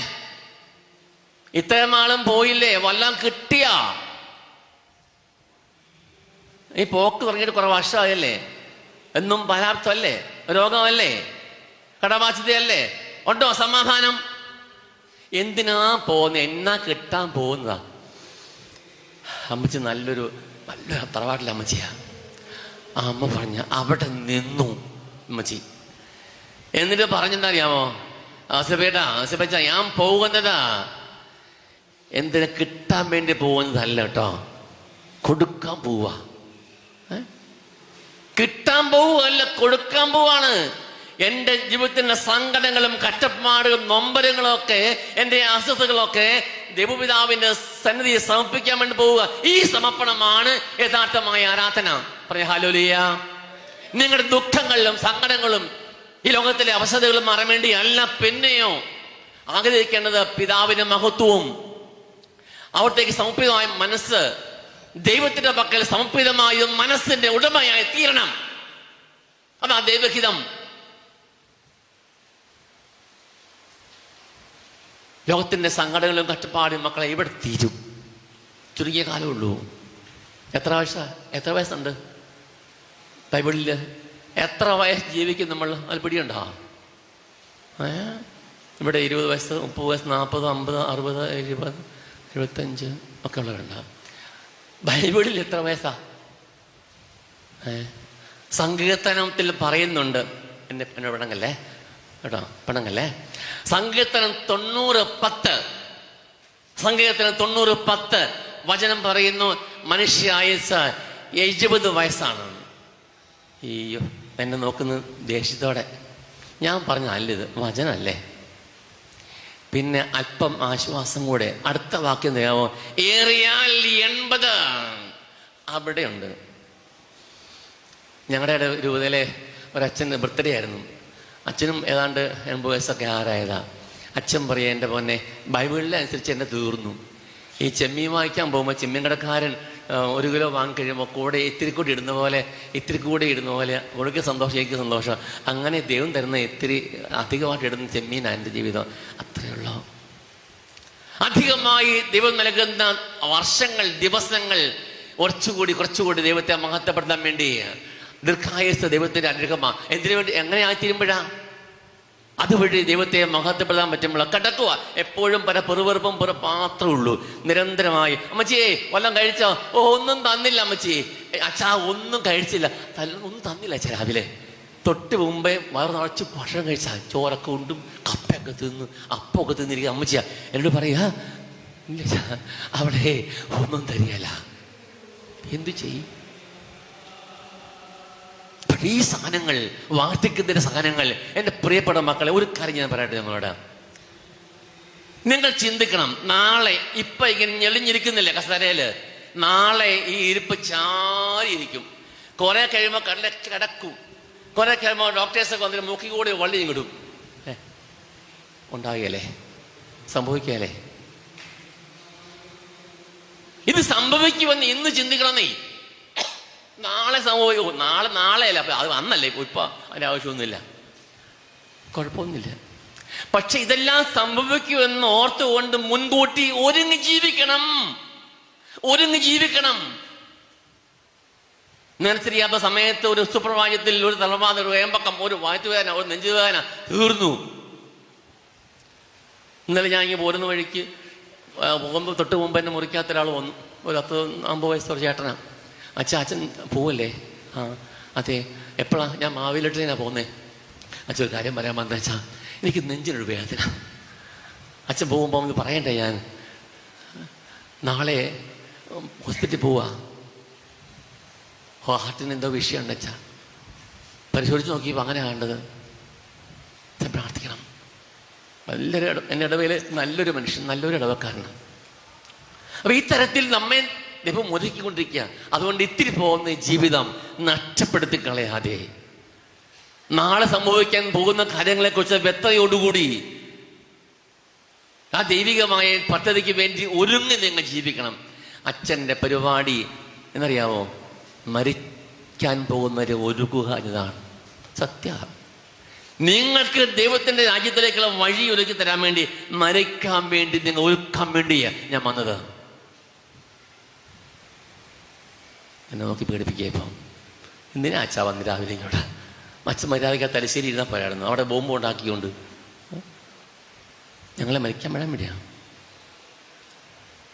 നമ്മൾ ദൈവത്തിൻ്റെ പ്രിയപ്പെട്ട മക്കളായിട്ട് എന്നും ആയിരിക്കാൻ വേണ്ടിയാ ഞാൻ ആഗ്രഹിച്ചത്. നമുക്കെല്ലാം ഇത്തിരി ആഗ്രഹങ്ങളുണ്ട്. ആ ആഗ്രഹങ്ങളെ സമർപ്പിച്ച് പ്രാർത്ഥിക്കും നമ്മൾ. എന്നിട്ടോ അത് ദൈവത്തിൻ്റെ ഹിതമാണെന്ന് ഓർക്കും നമ്മൾ. കർത്താവെ, ഇന്ന് ജോലി ചെയ്യാൻ പോവാ, ഇന്ന് യാത്ര ചെയ്യാൻ പോവാ, അങ്ങ് ഇത് സാധിച്ചു തരണേ. എൻ്റെ ഇഷ്ടമാണിത്. എൻ്റെ ഇഷ്ടം സാധിക്കാൻ വേണ്ടി ഞാൻ അങ്ങ് നീങ്ങുവാണ്. അതല്ല ചെയ്യേണ്ടത്. പിതാവിൻ്റെ ഇഷ്ടം എന്താണ് അതല്ലേ ചെയ്യേണ്ടത്. സംഖ്യയുടെ പുസ്തകത്തില് 22-ാം അധ്യായം, 23-ാം അധ്യായം, 2 അധ്യായങ്ങളിൽ നിറഞ്ഞു നിൽക്കുന്ന ബാലാമും ബാലാക്കും ഉണ്ട്. ബാലാക്ക് എന്ന വ്യക്തി മൊവാബിലൂടെ രാജാവാണ്. ബാലാം എന്ന വ്യക്തി ഒരു പ്രാർത്ഥിക്കുന്ന മനുഷ്യൻ, യൂഫ്രട്ടീസ് നദിയുടെ തീരത്ത് നിന്ന് പ്രാർത്ഥിക്കുന്ന പാവപ്പെട്ട മനുഷ്യനാണ്. അപ്പൊ ഇങ്ങനെ പോകുമ്പോൾ ബാലാക്ക് ഒരു കാര്യം പറഞ്ഞറിയാമോ? ഇസ്രായേൽക്കാർ ലക്ഷങ്ങൾ, 6 ലക്ഷത്തിൽ പരം ആൾക്കാർ വരുന്നു ഇങ്ങോട്ട്, അടുത്തെത്തിയിട്ടുണ്ട്. നമ്മുടെ രാജ്യത്തെ അവർ കീഴ്പ്പെടുത്തും. അതുകൊണ്ട് ആ ജനത്തെ ശപിക്കണം. ശപിക്കാൻ വേണ്ടി എന്താ ചെയ്യണ്ടേ? യൂഫ്രട്ടീസ് നദിയുടെ തീരത്തൊരു മനുഷ്യനുണ്ട്, പ്രാർത്ഥിക്കുന്ന മനുഷ്യനാണ്. അദ്ദേഹം വന്ന് ശപിച്ചാൽ പിന്നെ അവരവിടെ നിൽക്കുകയുള്ളൂ, ഇങ്ങോട്ട് വരികയില്ല. രക്ഷപ്പെട്ടു. ഉടനെ അയച്ചു, കുറേ ആൾക്കാരെ അയച്ചു. ആ നിവൃത്തം കൊടുക്കുന്ന കുറേ പേരെ ഞങ്ങൾ സമ്മാനമൊക്കെ അയച്ച്, ബാല ഒന്ന് വരാവോ, ഒന്ന് ആസ്വദിച്ചോ, ഒന്ന് ശപിക്കാം മനുഷ്യരെ. ബാലാം പ്രാർത്ഥിച്ചു, ദൈവമേ നിന്റെ ഇഷ്ടമാണോ? ദൈവം പറഞ്ഞു, നീ പോകരുത്, നീ പോകരുത്, ഞാൻ അനുഗ്രഹിച്ച ജനമാണത്. ബാലാം പറഞ്ഞു, ഞാൻ വരത്തില്ല, ഈശോ ദൈവത്തിന് ഇഷ്ടമില്ല, ഞാൻ വരികയില്ല. അപ്പോൾ സമ്മാനം കൂടെ തിരിച്ചുപോയി. ബാലാക്ക് വിടുവോ? വീണ്ടും കുറെ പ്രമുഖന്മാരെ അയച്ചു. നീ വരണം, ഈ സാഹചര്യത്തെ നീ ശപിക്കണം, നിനക്ക് ഇഷ്ടമാണ്, നീ എന്തെല്ലാം ചോദിച്ചാലും തരും. സ്വർണം വേണോ, വെള്ളി വേണോ, എന്താ വേണ്ടേ, നിനക്ക് എന്തെല്ലാം ആഗ്രഹമുണ്ടോ അതെല്ലാം ഞാൻ സാധിച്ചു തരും. കുറെ പേര് വിട്ടേക്ക്. അതുകൊണ്ടാണ് ബാലാവിൻ്റെ നെഞ്ചെന്ന് പിടഞ്ഞു. ഓ, സൗഭാഗ്യം, സന്തോഷം, സമാധാനം, എന്ത് ചോദിച്ചാലും തരും. പോണ്ടേ? നിക്ക് അവിടെ നിൽക്ക്, ഞാൻ പ്രാർത്ഥിക്കട്ടെ. കുർത്തം കെട്ടവൻ കഴിഞ്ഞ ആഴ്ച പ്രാർത്ഥിച്ചതാവുന്നു, ഞാൻ പോകണമെന്ന് ചോദിച്ചതാ, നീ പോകല്ലെന്ന് പറഞ്ഞതാ. പക്ഷെ ഇത് സമ്പത്തല്ല, അങ്ങനെയാണല്ലോ. ഈ സമ്പത്ത് കണ്ടു കഴിയുമ്പോൾ ഒരു ഇളക്കാണ്, എല്ലാം ബന്ധങ്ങൾ മറന്നു പോവും. ബന്ധങ്ങൾ മറന്നു പോവുക. ഏതായാലും കൊല്ലം പ്രാർത്ഥിച്ചു. ആരാടാ അന്നേക്കുന്നേ? ആരാ അത്? അത് ആ മാലാക്കിൻ്റെ ആൾക്കാരാ. ഞാൻ ചെല്ലട്ടെ എന്ന് ചോദിക്കാൻ വന്നതാ, ഞാൻ പോട്ടെ. ദൈവം പറഞ്ഞു, പൊക്കോ. നീ പൊക്കോളാൻ പറഞ്ഞു. പോയി കഴുതപ്പുറത്ത് കയറി പോകുന്ന വഴിക്ക് ആ കഴുത ചാടി, വയലിലേക്ക് ചാടി, ഒറ്റടി കൊടുത്തു. പാവം കരുതിക്കിട്ട് വീണ്ടും വഴിയെ കയറി ഒരു ഇടുങ്ങിയ വഴി എത്തിയപ്പോഴത്തേനും ആ കഴുത അവിടെ നിന്നു. ഈ ബാലാവിൻ്റെ കാല് ആ കയ്യാലമാട്ടിലേക്ക് ഒരഞ്ഞു, തൊലി പോയി, ഒറ്റടി കൊടുത്തു.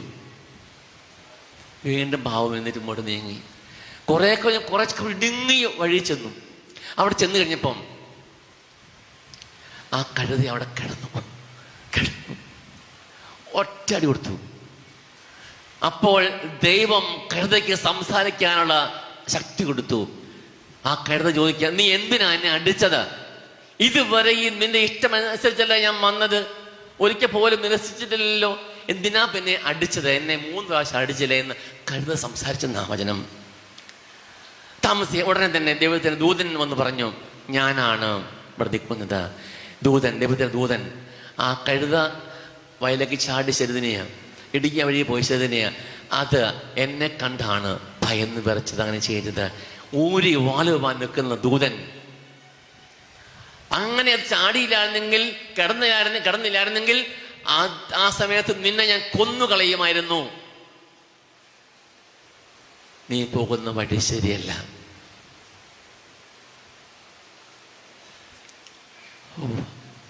ഞാൻ തിരിച്ചു പോക്കോളാം. വേണ്ട, പൊക്കോ. പക്ഷെ ഒരു കാര്യമുണ്ട്, ഞാൻ പറയുന്ന കാര്യം മാത്രമേ പറയാവുള്ളൂ. പല സ്ഥലങ്ങളിൽ പോയി ബാലാവിനെ നിർത്തിയിട്ട് ബാലാം ഈ സാഹചര്യത്തെ ശപിക്ക്. പക്ഷേ ബാല ശപിക്കുവോ? ബാലാവിന്റെ വായിലോട്ട് വരുന്ന എല്ലാം അറിയാവോ? ഈ സാഹചര്യത്തെ അനുസരിക്കുന്ന ബാലാവിനെ കാണും നമ്മള്. എൻ്റെ പ്രിയ സഹോദരങ്ങളെ, ഇത് വായിക്കുമ്പോൾ സംഖ്യയുടെ പുസ്തകം 22-ാം അധ്യായം 23-ാം അധ്യായം 2 അധ്യായങ്ങൾ ഇതൊന്നും വായിക്കുക. ഞാനത് പറയാൻ കാരണം അറിയാമോ? നമ്മുടെ ആഗ്രഹങ്ങളൊക്കെ ദൈവത്തിൻ്റെ ഇഷ്ടമാക്കണമെന്നാണ്. ഒരു കാര്യം ആവർത്തിച്ച് അങ്ങ് ആരംഭിക്കുമ്പോഴേ നമ്മൾ ദൈവം എനിക്ക് സാധിച്ചു തരണേ എന്നാൽ ഇത് ദൈവത്തിന് ഇഷ്ടമാണോ അതറിയത്തില്ലേ. ഞാൻ മുമ്പിരുന്നിൻ്റെ വെയിൽ ഒരു മനുഷ്യൻ ഇതുപോലെ അദ്ദേഹത്തിന് ഒരു ബിസിനസ് ചെയ്യണം. അദ്ദേഹം പറഞ്ഞാൽ ഞാനൊരു ബിസിനസ് ആരംഭിക്കുക. ഞാൻ ബിസിനസ്സാണ്, ചോക്ക് ഫാക്ടറി. നല്ല ഇവിടെ കുറവാണ്. പക്ഷെ എന്തൊരു കാര്യം ചെയ്യണം, നിനക്ക് ബിസിനസ് വർദ്ധിക്കും, ധാരാളം സമ്മതം ഉണ്ടാകും, ഒത്തിരി പണി വരും, ഞായറാഴ്ച പോലും പള്ളിയിൽ വരാൻ പറ്റുകയില്ല. ഓർമ്മ പക്ഷെ എനിക്കറിയാച്ചാ. പ്രിയ സഹോദരങ്ങളെ, സമയം തീരാൻ അവസാനിപ്പിക്കാൻ പോവാണ്. ആ മനുഷ്യന് ഫാക്ടറി ആരംഭിച്ചു, ലക്ഷങ്ങൾ മുടക്കി 6 മാസം കൊണ്ട് ആ ഫാക്ടറി പൂട്ടിക്കെട്ടി. ആ മനുഷ്യന് സമ്പത്ത് വർദ്ധിച്ചു പോകുന്നു. സമയമില്ല, ഞായറാഴ്ച പോലും പറ്റില്ല, ചോക്കുണക്കണം, ചോക്ക് വെക്കാൻ പോകണം, എന്തെല്ലാം പരിപാടിയെ. അതുകൊണ്ട് ആ പദ്ധതി പൊളിഞ്ഞു പോയി. നമ്മൾ ദൈവത്തിൻ്റെ ഇഷ്ടമാണ് പ്രവർത്തിക്കേണ്ടത്. കർത്താവിൻ്റെ ഇഷ്ടം നമ്മുടെ മനസ്സാകണം നിർബന്ധമൊന്നുമില്ല, ആകാം. ദൈവത്തിൻ്റെ ഇഷ്ടം തിരിച്ചറിയാൻ നിങ്ങൾ പ്രാർത്ഥിക്കുക. അച്ഛന് കുറേ കാര്യങ്ങൾ പറഞ്ഞു നിങ്ങളോട്, മനസ്സിൽ കുറച്ചെങ്കിലും കോറി ഇടണം കേട്ടോ. നോർത്ത് നോക്കിയേ, അച്ഛൻ പറഞ്ഞ വാക്യങ്ങൾ നോർത്ത് നോക്കി. എന്തൊക്കെയായിരുന്നു ആദ്യം അച്ഛൻ പറഞ്ഞ? എന്താണ്? ദൈവത്തിൻ്റെ ഇഷ്ടം അറിയാൻ വേണ്ടി നമ്മൾ വിശുദ്ധീകരിക്കപ്പെടണം. വിശുദ്ധി കൂടാതെ ദൈവത്തെ പ്രസാദിപ്പിക്കുക സാധ്യമല്ല. വിശുദ്ധിയോടെ ജീവിക്കുമ്പോൾ ദൈവം നമ്മോട് സംസാരിക്കും. രണ്ടാമത് അച്ഛൻ പറയുന്നതായിരുന്നു, നന്മയാൽ നിറയപ്പെടണം. ഹൃദയത്തിൽ നന്മയുണ്ടാകണം. ഞാനും ആ ചിന്ത വിട്ടിട്ട് നന്മയാൽ അമ്മയെ പോലെ നന്മ നിറയണം. പിന്നെ അച്ഛൻ പറഞ്ഞെന്താണെന്ന് അറിയാമോ? നിങ്ങൾ നിരന്തരമായി വചനം വായിക്കണം. വായിക്കുമ്പോൾ ദൈവം നമ്മോട് സംസാരിക്കും, അല്ലേ? പിന്നെന്താ പറഞ്ഞത്? കർത്താവിൻ്റെ ഹിതപ്രകാരമുള്ള ജീവിതം, അതിനുവേണ്ടി നമ്മൾ നിരന്തരം പ്രാർത്ഥിക്കണം. വീണ്ടും പറഞ്ഞു, കൗദാശിക ജീവിതം, യോഗ്യതയോടെ നമ്മൾ ഭക്തിയോടെ നമുക്ക് ബാധ സ്വീകരിക്കണം. വീണ്ടും അച്ഛൻ അവസാനമായിട്ട് പറഞ്ഞു വരുമ്പോൾ നമ്മുടെ ഈ ആഗ്രഹങ്ങളൊക്കെ അതുമായി ബന്ധപ്പെടുത്തി ഞാൻ ഒരു വിഷയം നിങ്ങൾ സംസാരിച്ചു. എന്താ അറിയാമോ? ദൈവത്തിൻ്റെ പക്കം നിൽക്കുമ്പോൾ ദൈവത്തിന് ഹിതമല്ലാത്ത കാര്യങ്ങൾ, അത് നമ്മുടെ ഇഷ്ടത്തിനനുസരിച്ച് നമ്മുടെ ഇഷ്ടം ആ ദൈവത്തിന് ഹിതമാണെന്ന് തോന്നാൻ സാധ്യതയുണ്ട് എന്ന് ഞാൻ പറഞ്ഞു വെച്ചു. ചില കാര്യങ്ങൾ ദൈവികമാണെന്ന് തോന്നാം, പക്ഷേ അത് മാനുഷികമാണ്. ആ മാനുഷികമായ കാര്യങ്ങൾ നമ്മൾ തിരിച്ചറിയണം. അതിൻ്റെ പിന്നാലെ പോകരുത്. പ്രിയ സഹോദരങ്ങളെ, ദൈവസന്നിധിയിൽ സമർപ്പിച്ചുകൊണ്ട് എപ്പോഴും പ്രാർത്ഥിക്കണം. അറിയാമോ? എൻ്റെ കർത്താവേ, എന്താ ചെയ്യേണ്ടതെന്ന് വ്യക്തമാക്കി തരണമേ. ആ സമയത്തോടെ ഒരു അത്യാവശ്യമോ ചെന്ന് പറഞ്ഞാൽ പോരാ. പിന്നെയോ എപ്പോഴും ദൈവമേ, നീ വെളിപ്പെടുത്തി തരണമേ. എന്താ ചെയ്യേണ്ടത്, എന്താ പ്രാർത്ഥിക്കേണ്ടത്, എവിടെയാണ് പോകേണ്ടത് എന്ന് നിരന്തരമായി ചോദിക്കുക ഈശോയോട്. ദൈവം നിങ്ങൾക്ക് വെളിപ്പാക്കി തരും. സത്യമായിട്ടും ദൈവം നമ്മൾ സംസാരിക്കും. പരിശുദ്ധ അമ്മയോട് ഗബ്രിയേൽ സംസാരിച്ച പോലെ സംസാരിക്കുന്നതെന്ന് കരുതണ്ട. പല വിധത്തിലാണ് സംസാരിക്കുന്നത്. കൊച്ചു മക്കൾ പോലും നമ്മൾ സംസാരിക്കുന്ന ദൈവത്തിൻ്റെ വചനം സഭയിലൂടെ, കുദാശയിലൂടെ, പ്രാർത്ഥനയിലൂടെ വെളിപ്പെടുത്തി കിട്ടുന്ന സത്യങ്ങൾ തിരിച്ചറിഞ്ഞിട്ട് അത് ചെയ്യണം. ചെയ്യാതിരിക്കരുത്. സമ്പൂർണ്ണമായി കർത്താവേ, നിന്റെ ഇഷ്ടം നിർവഹിക്കാൻ ഇതാ ഞാൻ വന്നിരിക്കുന്നു. നമുക്ക് എഴുന്നേക്കാം. കാലമെടുത്താം. എഴുന്നേക്കാൻ നോക്കിയേ. സമയം കുറവാണ്, എനിക്ക് ഇടയ്ക്ക് എഴുന്നേൽപ്പിക്കാൻ പറ്റിയില്ല. നമുക്ക് പ്രാർത്ഥിക്കാം. ദൈവത്തിൻ്റെ ഇഷ്ടം ഓരോ നിമിഷവും അറിയാനും പ്രവർത്തിക്കാനുള്ള വേണ്ടി പ്രാർത്ഥിക്കാം. നമുക്ക് 2 കരങ്ങൾ ഉയർത്തി നമുക്ക് സ്വന്തമായി സ്തുതിച്ച്, കർത്താവേ, നീ എനിക്ക് വെളിപ്പെടുത്തി തരണം നിന്റെ ഹിതം, നിന്റെ മനസ്സ് പ്രാർത്ഥിച്ചുകൊണ്ട്